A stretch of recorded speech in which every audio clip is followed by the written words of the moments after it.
तो ये समझ जाना चाहिए कि देश के अंदर एंटी बहुजन सरकार चल रही है, एंटी अम्बेडकर सरकार चल रही है, एंटी बुद्ध सरकार चल रही है। घर में आपको सम्मान ना मिले वो घर छोड़ दो, जिस गांव में आपको सम्मान ना मिले वो गांव छोड़ दो, जिस शहर में आपको सम्मान ना मिले वो शहर छोड़ दो, जिस धर्म में आपको सम्मान ना मिले वो धर्म छोड़ दो। इस्तीफा देना या नौकरी में बने रहना या मंत्री पद पर बने रहना बड़ी बात नहीं है। बड़ी बात यह व्यवस्था के खिलाफ आप खड़े हुए, आंख से आंख मिलाइए, इस्तीफा दीजिए, ठोकर मारिए। और अपने वहां तो ऐसी ऐसी महिलाएं भी हैं जो शादी से पहले प्रेग्नेंट हो गई, बच्चे हो गए, आज तक पति का नाम पता नहीं है।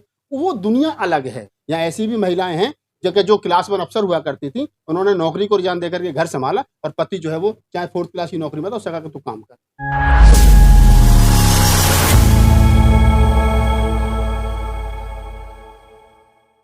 देखिए, जहाँ तक बांगरे वाला मामला है तो उसके साथ गलत हुआ है। धर्म हमारी व्यक्तिगत मामला है, हम किसी भी धर्म को मान सकते हैं, हमारा फंडामेंटल राइट है, संवैधानिक अधिकार है।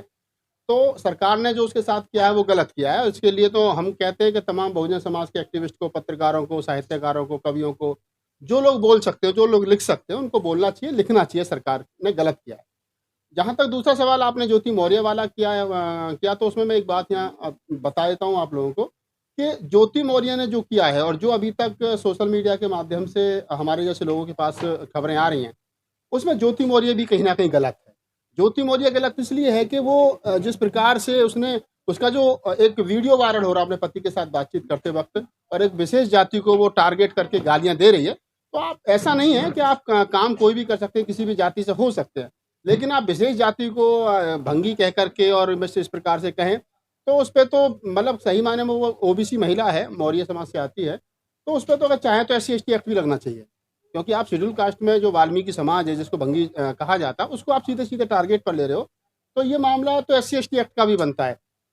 लेकिन अभी तक उस पर FIR नहीं हुई है। क्यों नहीं हुई है? हालांकि उसी वीडियो के आधार पर उस पर FIR दर्ज होनी चाहिए थी।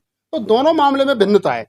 पहला मामला जो बांगरे वाला है, बांगरे वाला मामला धर्म से जुड़ा हुआ, उसने अपने गृह प्रवेश में जो बुद्ध भगवान तथागत बुद्ध और बाबा साहब के हिसाब से सारा काम करवाया, और दूसरी तरफ उसने तो वो व्यक्तिगत मामला धर्म। अगर मोदी जी जाकर के राम मंदिर के शिलान्यास में सीधे लेट जाते हैं, योगी जी जाकर के लेट जाते हैं, तो वहां तो कोई कार्रवाई नहीं होती है। अगर देश के पार्लियामेंट का उद्घाटन होता है तो वहां सारा हिंदू धर्म के कर्मकांडों से काम होता है, तो वहां तो कोई कार्रवाई नहीं होती है। लेकिन अगर एक शेड्यूल कास्ट की अम्बेडकरवादी दलित महिला अफसर, और वो अगर कर देती है क्या नाम अपने घर का उद्घाटन बुद्ध धर्म के अनुसार, तो उस पर कार्रवाई हो जाती है।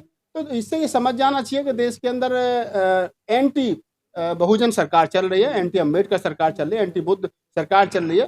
सरकार में बैठे हुए नुमाइंदे ये कहते जरूर हैं कि हम लोग बाबा साहब को बहुत मानते हैं, कबीर, नानक, रैदास को बहुत मानते हैं।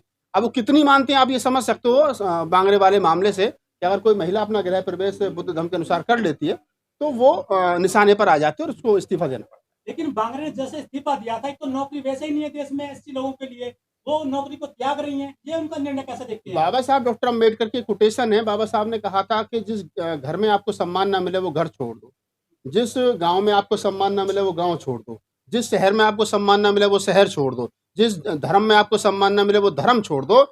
अर्थात आप वहां रहो, उस शहर में, उस गांव में, उस नगर में रहो, उस धर्म में रहो जहां आपको मान सम्मान मिले। तो मैं कहता हूं कि नौकरी गई तो गई, क्या हो गया? नौकरी कोई बहुत बड़ी चीज थोड़ा ही है। हमारे जैसे लोग हैं तमाम जो नौकरी कर सकते थे, अफसर हो सकते थे, हम भी कहीं ना कहीं कुछ हो सकते थे, लेकिन नहीं करे, मूवमेंट का काम कर रहे हैं। नौकरी का हर आदमी नौकरी की दौड़ में रहेगा तो फिर राहुल नागपाल वाला काम कौन करेगा भाई? अगर हर आदमी MP अवेलेबल नहीं दौड़ में काम रहेगा तो फिर राहुल नागपाल का बोलने वाला काम कौन करेगा? तो बांगरे वाला जो सवाल है, जो आप कह रहे हैं कि नौकरी चलेगी, चलेगी, चली जाए, तो क्या हो गया? लेकिन बाबा साहब ने हिंदू कोड बिल को लेकर इस्तीफा दे दिया था, बहन जी ने इस्तीफा दे दिया था। इसके अलावा जो जो ये भी नौकरी दे दिए हैं, ये बहुजन लोग ये त्याग क्यों करते हैं और लोग क्यों नहीं देखिए, बात करते? सुनिए, जो माने बाबा साहब डॉक्टर अम्बेडकर की कोटेशन है कि शेरनी शिक्षा वो शेरनी का दूध है, जो पिएगा वो दहाड़ेगा। जब हम लोग शिक्षित हो जाते हैं, किताबों वाले शिक्षित हो ही जाते हैं, लेकिन उसके साथ में फूले अम्बेडकरी आंदोलन को समझ लेते हैं और पढ़ लेते हैं।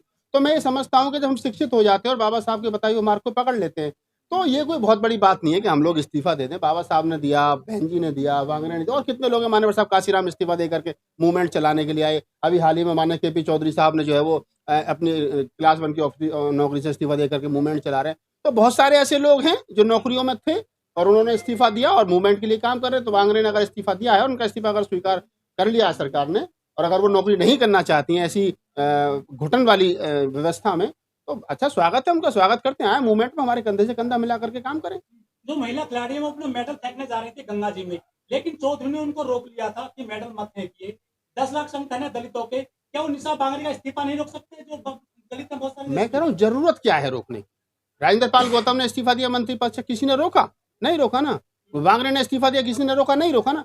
इस्तीफा देना या नौकरी में बने रहना या मंत्री पद पर बने रहना बड़ी बात नहीं है। बड़ी बात यह व्यवस्था के खिलाफ आप खड़े हुई आंख से आंख मिलाइए, इस्तीफा दीजिए, ठोकर मारिए और अपने आप को बताइए कि हमारी रीढ़ की हड्डी जिंदा, हम अम्बेडकरवादी हैं। ये महत्वपूर्ण है। क्या जिन जिन जिन खिलाड़ियों का आप जिक्र कर रहे हो वो खिलाड़ी हताश लोग थे। वो खिलाड़ी जो अपने उनके जिनके बाप दादे अपने आप को पहलवान और बड़े दबंग समझते थे, उनको भी इस सिस्टम के आगे जंतर मंतर पर घुटने टेक करके बैठना पड़ा। उनकी भी दबंगी रखी की रखी रहेगी और बाद में अपने अपने आप को कमजोर और असहाय, जैसे एक कमजोर असहाय आदमी बिल्कुल जब गंगा में डूब के मरता है उस स्थिति में आगे साहब हम कुछ नहीं कर सकते, गंगा में प्रवाहित करेंगे ये क्या नाम मेडल। तो ये तो कायर लोगों की निशानी है। हम तो जब समझते कि बहिष्कार करते और वो क्या नाम घेराव करते, लेकिन वैसा नहीं किया ना, वो हार गए। तो हारे हुए लोग हमेशा वैसा काम करते हैं और बांगरे इस्तीफा हमेशा वो आदमी देता है जो सिस्टम से टकराता है। ज्योति जो मौर्य है वो चटकारे ले जा रहे हैं उनकी खबरों को लेकर, वीडियो को लेकर।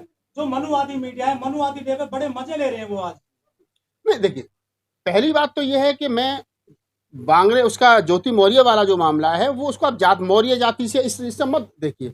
मैं कह रहा हूँ कोई मेरी जाति का है और वो मनुवाद को ढो रहा है तो मैं अपनी जाति का नहीं मानता हूँ।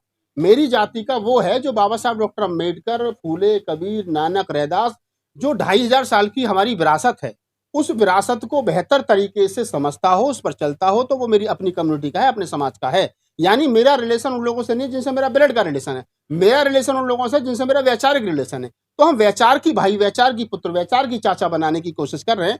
और जहां तक आप मौर्य वाला सवाल कर रहे हो, ज्योति मौर्य वाला, अब वो जिसका जो इनका आशिक है मनीष दुबे, वो ब्राह्मण है और वो अपने पति को छोड़ रही है और उसने कहा, गालियां दे रही है उसको, कहा मुझे नहीं रहना तेरे साथ, जुड़वा बेटी है। वो दोनों के चक्कर में वो 9 साल की जुड़वा बेटी पिछ रही है, उनका भविष्य खराब हो रहा है। ऐसी महिला के बारे में आप क्या कहोगे मुझे नहीं पता। हालांकि मामला गंभीर है, मैं भी अगर किसी के बारे में बोल रहा हूँ तो मैं भी उतना ही बोल रहा हूँ कि जितनी मुझे जानकारी है।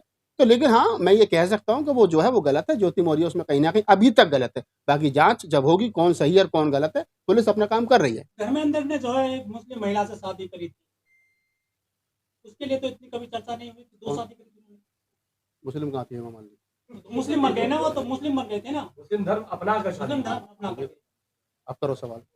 जो धर्मेंद्र है, फिल्म एक्टर है, उन्होंने मुस्लिम धर्म अपनाया था, फिर दूसरी शादी करी थी। इतनी आलोचना उसकी भी नहीं हुई थी कभी किसी जमाने में। देखिए बात सुनिए, जहां तक धर्मेंद्र का सवाल है, एक धर्मेंद्र नहीं है वो, वहां पर आपको 20 धर्मेंद्र मिल जाएंगे। बौनी कपूर है, पहली पत्नी के रहते हुए श्रीदेवी से शादी करी थी।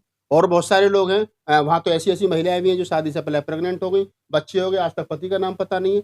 वो दुनिया अलग है जिस दुनिया की आप बात कर रहे हैं। वो जो फिल्मी दुनिया है ना, वो दुनिया अलग है, वो हम लोगों की दुनिया नहीं है। वहाँ जाति नहीं होती है, वहाँ धर्म नहीं होती है। हम उस समाज में रहते हैं कि जहाँ गोत्र बदलने से लड़कियों की क्या नाम है हत्या कर दी जाती है। गांव देहात में खाप पंचायतों में अगर लड़की दूसरी जाति में चली जाए तो क्या नाम है हत्या कर दी जाती है। और वहाँ जिन लोगों की आप बात कर रहे हो, वहाँ सिर्फ एक ही जाति चलती है। चौधरी साहब, धर्मेंद्र कौन थे? जाट है साहब। अब धर्मेंद्र की घरवाली कौन है? हेमा मालिनी कौन है? वहाँ की ब्राह्मण है, ठीक है। उनकी क्या नाम है बेटों की बहुएं कौन है, क्या पता है आपको? उनके दामाद कौन है, पता है आपको? नहीं पता ना। धर्मेंद्र जाट है भाई, ये सबको पता है। लेकिन उनके आने वाली पीढ़ी में कौन किस जाति में गया है, तो वो दुनिया अलग है, ये दुनिया अलग है। यहाँ की हम लोग जिस समाज में रहते हैं, इस समाज का जो गठजोड़ है वो जातिगत ढांचा है और जातिगत ढांचे में आदमी उसी आधार से रहता है, उसी हिसाब से चलता है। नागपाल जी, एक प्रकरण ये भी आ रहा है कि तमाम जो महिला हैं जो तैयारी कर रही हैं, जैसे ज्योति मौर्य की तरह एसडीएम की, इसको आप कैसे देख रहे हैं? वो तमाम 150 महिला वापस उनके पतियों ने या उनके परिवारों ने बुला ली। देखिए, मैं इस बारे में यही कहूँगा कि ऐसा नहीं है कि जो महिलाएं घर से बाहर रह करके तैयारियां कर रही हैं वो सारी गलत हैं। मैं यहाँ एक जिक्र कर देता हूँ आप लोगों के लिए कि एक समय था 1840 के आसपास, राष्ट्रपिता ज्योतिराव फूले, उनकी पत्नी माता सावित्रीबाई फूले थी। जब फूले साहब ने ये बीड़ा उठाया कि हमको महिलाओं को शिक्षित करना है, शूद्रों को शिक्षित करना है, तो फूले साहब ने उस समय पर अपनी पत्नी को पढ़ाया और माता सावित्रीबाई फूले इस देश की पहली महिला शिक्षिका बनी। तो इसका मतलब ये थोड़ी कि वो कहीं चली गई थी, उनके साथ फातिमा शेख थी, दोनों ने मिलकर के महिलाओं को पढ़ाया और देश के अंदर 100 से ज़्यादा उन्होंने स्कूल खोले। और तो ऐसा नहीं है कि जो सारी महिलाएं जो वो ज्योति मौर्य के पद चिन्हों पर चल देगी, ऐसा संभव नहीं है। संभव ये है कि ज्योति मौर्य एक कहानी है और एक ज्योति मौर्य से तमाम देश के जो महिलाएं, आप उनको चिन्हित नहीं कर सकते हो, आप उन पर उंगली नहीं उठा सकते हो। ज्योति मौर्य एक पात्र है और एक सिस्टम का छोटा सा सिस्टम बहुत बड़ा है। यहाँ ऐसी भी महिलाएं हैं जो क्लास 1 अफसर हुआ करती थी, उन्होंने नौकरी को रिजाइन देकर के घर संभाला और पति जो है वो चाहे 4th क्लास की नौकरी में था, उससे कहा कि तू काम कर। तो ऐसा नहीं है कि ज्योति मौर्य का मामला, ज्योति मौर्य ठीक है, उससे गलती हुई है नहीं हुई है जांच का विषय है, लेकिन इतना तय है कि तमाम महिलाओं को ज्योति मौर्य के विषय से नहीं जोड़ सकते।